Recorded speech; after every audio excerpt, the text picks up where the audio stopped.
ശബരിമല സ്വർണ്ണ കവർച്ചാ വിവാദവും അറസ്റ്റുകളും വാർത്തയിൽ നിറയുമ്പോൾ വിചിത്രമെന്ന് തോന്നാവുന്ന എന്നാൽ കൗതുകകരമായ ഒരു വാർത്തയാണ് ഇപ്പോൾ പുറത്തു വരുന്നത്. ശബരിമലയിൽ 12 വർഷം മുൻപ് നടന്ന ഒരു ദേവപ്രശ്ന വിധിയെക്കുറിച്ചുള്ള ഒരു വാർത്ത ഇപ്പോൾ വീണ്ടും ശ്രദ്ധയാകർഷിക്കുകയാണ്. ശബരിമല ക്ഷേത്രവുമായി ബന്ധപ്പെട്ട് പ്രവർത്തിക്കുന്നവർക്ക് മാനഹാനിയും ജയിൽവാസവും അടക്കം പ്രവചിക്കുന്നതായിരുന്നു അന്നത്തെ ദേവപ്രശ്ന വിധി. യാദൃച്ഛികമാണോ അതോ വിശ്വാസികളുടെ സങ്കല്പം യാഥാർത്ഥ്യമായതോ? 12 വർഷങ്ങൾക്കിപ്പുറം ദേവപ്രശ്ന വിധിയിലെ പ്രവചനം അക്ഷരം പ്രതി ശരിയായിരിക്കുന്നു. ഏറ്റവും കൗതുകകരമായ വസ്തുത എന്താണെന്നാൽ, ദേവപ്രശ്നം വെക്കുന്ന സമയം ആരൊക്കെയാണോ ശബരിമലയുമായി ബന്ധപ്പെട്ടിരുന്നത് അവരൊക്കെ തന്നെയാണ് ഇന്ന് ജയിലിലുള്ളത്. ദേവന് അഹിതമായത് ദേവാലയത്തിൽ എന്തെങ്കിലും നടന്നോ, അതല്ലെങ്കിൽ ദേവാലയത്തിൽ പരിഷ്കാരങ്ങൾ നടത്താൻ ഉദ്ദേശിക്കുന്നുണ്ട് എങ്കിൽ അത് ദേവന് ഹിതമായതാണോ എന്നൊക്കെ അറിയുന്നതിനാണ് ദേവപ്രശ്നം നടത്താറുള്ളത്. 2014 ദേവപ്രശ്നം ശബരിമലയിൽ നടന്നത്. കൃത്യമായി പറഞ്ഞാൽ 2014 ജൂൺ 18 ബുധനാഴ്ച. പ്രശ്നവിധി ഇതായിരുന്നു: ശബരിമല ക്ഷേത്രവുമായി ബന്ധപ്പെട്ട് പ്രവർത്തിക്കുന്നവർ എല്ലാവരും വളരെയധികം ശ്രദ്ധിക്കണം. അപായം, വ്യവഹാരം, മാനഹാനി, ജയിൽവാസം എന്നിവ അനുഭവിക്കാനുള്ള സാധ്യതയുണ്ട്. ഇതാണ് ഇപ്പോഴത്തെ വിവാദവുമായി ബന്ധപ്പെട്ട് പറയാനുള്ള ദേവപ്രശ്ന വിധിയിലെ പ്രവചനം.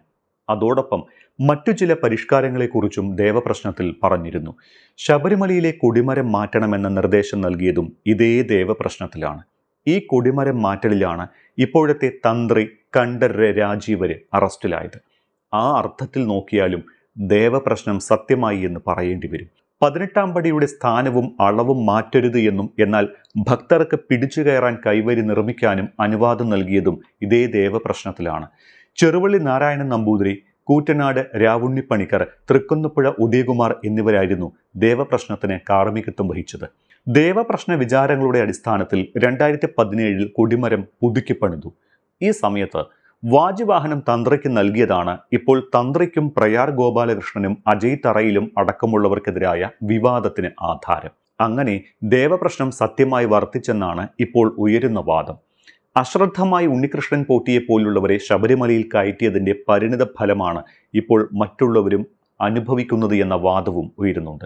അതേസമയം ശബരിമല സ്വർണ്ണ കവർച്ചയിലൂടെ പ്രതികൾ അനധികൃതമായി കവർച്ചാ മുതൽ ഉപയോഗിച്ച് സ്വത്ത് സമ്പാദിച്ചുവെന്ന കണ്ടെത്തലിൽ എൻഫോഴ്സ്മെന്റ് ഡയറക്ടറേറ്റ് സംഘം നടപടികൾ ആരംഭിച്ചിട്ടുണ്ട്.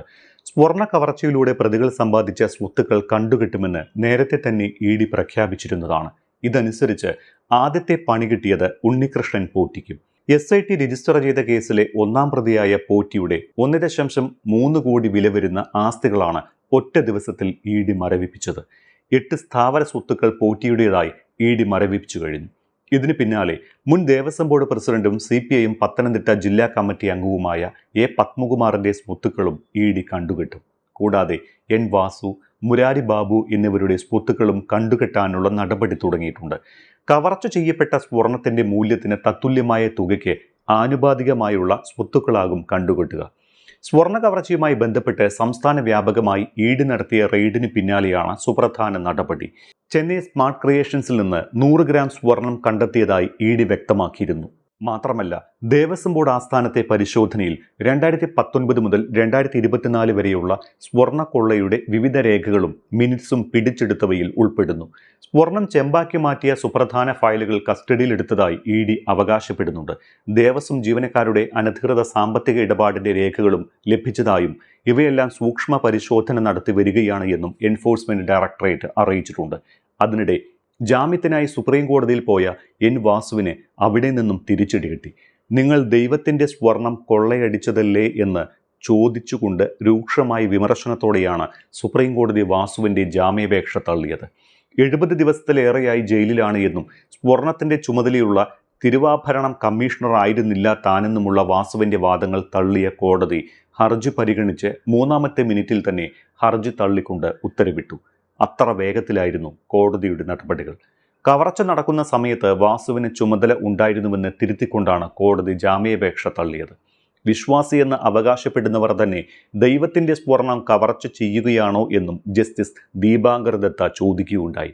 സ്വർണ്ണപ്പാളികൾ വീണ്ടും സ്വർണം പൂശിയത് എന്തിനാണ് എന്നും കോടതി ചോദിച്ചു.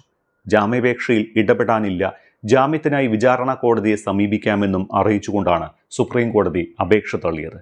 നേരത്തെ ഹൈക്കോടതി പരാമർശങ്ങൾ നീക്കണമെന്നാവശ്യപ്പെട്ട് ദേവസ്വം ബോർഡ് മുൻ അംഗം KP ശങ്കരദാസ് നൽകിയ ഹർജിയും ജസ്റ്റിസ് ദീപാങ്കർ ദത്ത അധ്യക്ഷനായ ബെഞ്ച് തള്ളിയിരുന്നു. ശബരിമലയിൽ വൻ ക്രമക്കേടാണ് നടന്നത് എന്നും ദൈവത്തെ പോലും വെറുതെ വിട്ടില്ലല്ലോ എന്നുമായിരുന്നു അന്ന് കോടതിയുടെ പരാമർശങ്ങൾ. ഇത്തരത്തിൽ കോടതിയിലും ദേവസ്വം സന്നിധിയിലും ശബരിമല കവർച്ചയിൽ പിടിയിലായ ഇടത് നേതാക്കൾക്ക് ഒരുപോലെ തിരിച്ചടി കിട്ടിക്കൊണ്ടിരിക്കുകയാണ്. ഇതിനിടയിലാണ് മുൻ മന്ത്രി കടകംപള്ളി സുരേന്ദ്രനും ഉണ്ണികൃഷ്ണൻ പോറ്റിയുമായുള്ള ബന്ധം മറനീക്കി പുറത്തു വരുന്നത്. ഒരിക്കൽ പോറ്റിയുടെ വീട്ടിൽ പോയിട്ടുണ്ട് എന്ന് കടകംപള്ളി വിശദീകരിച്ചപ്പോൾ ഒരിക്കലല്ല നിരവധി തവണ പോയിട്ടുണ്ട് എന്ന് ദൃക്സാക്ഷിയായ നാട്ടുകാരൻ വെളിപ്പെടുത്തിയതും CPM-ന് തിരിച്ചടിയായി. കടകംപള്ളി വിവാദം എങ്ങനെ പ്രതിരോധിക്കുമെന്നറിയാതെ പകച്ചു നിൽക്കുമ്പോഴാണ് ഇപ്പോൾ നിലവിലെ മന്ത്രി VN വാസവനെതിരെ കൂടി പ്രതിപക്ഷം ആരോപണവുമായി രംഗത്തെത്തുന്നത്.